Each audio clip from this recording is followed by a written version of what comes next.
Now we go to the Sunday games, going to Tampa Bay, where the Buccaneers are at home and favored by 9.5, hosting the Philadelphia Eagles. These two teams played early in the season. Uh, it was pretty much Bucks had control of the game the whole way. I know, look, if you look at the score, it looks close to 28-22 or something of that sort. But the garbage time touchdown. So it was really like 28-14. So, John, who do you have for this rematch? Do you think Philly turns it around, or does Tampa take it this one as well?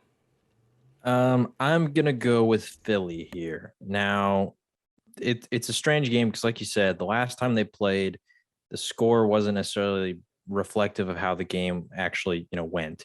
And the last time they played, they were in Philadelphia. So, we talked about this at some point earlier in the year. There was a stretch for the Buccaneers where, like, when they were away, they would not cover, and when they were home, they would. Now they would still win, but they wouldn't necessarily cover. They're at home this time, so you get the home field advantage. You're the defending Super Bowl champions. Your fans are definitely going to be there. It's going to be packed.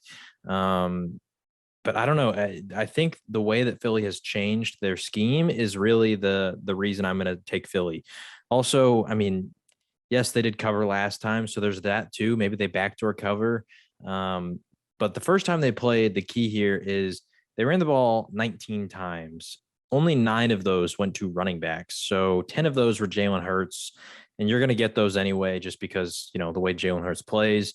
But I think the difference, like I said, is how often they're going to run the ball with their running backs. Now, Miles Sanders had 9 carries for 56 yards. That was good for 6 yards a carry.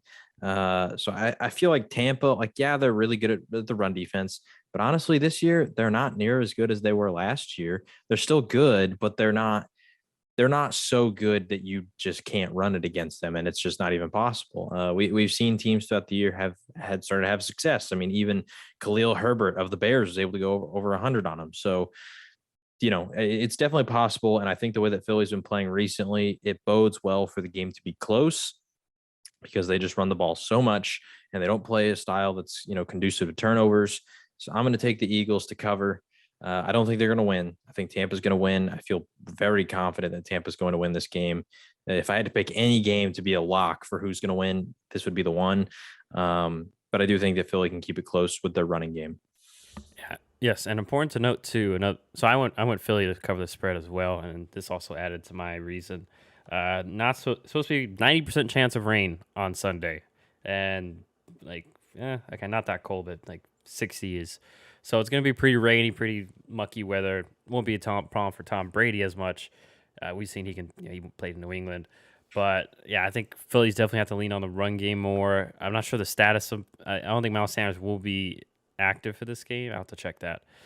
But nonetheless, yeah, Phillies just like you mentioned, they found their identity. They're a little bit better team. Landon Dickerson, I think that was his first start when they played against Tampa. Now he's had obviously multiple games to get better in the NFL. And also, we forget, I mean, still almost a year removed from his ACL tear back in college. So he's probably also physically gotten better as well, which has been a reason why they've been able to run the ball so well.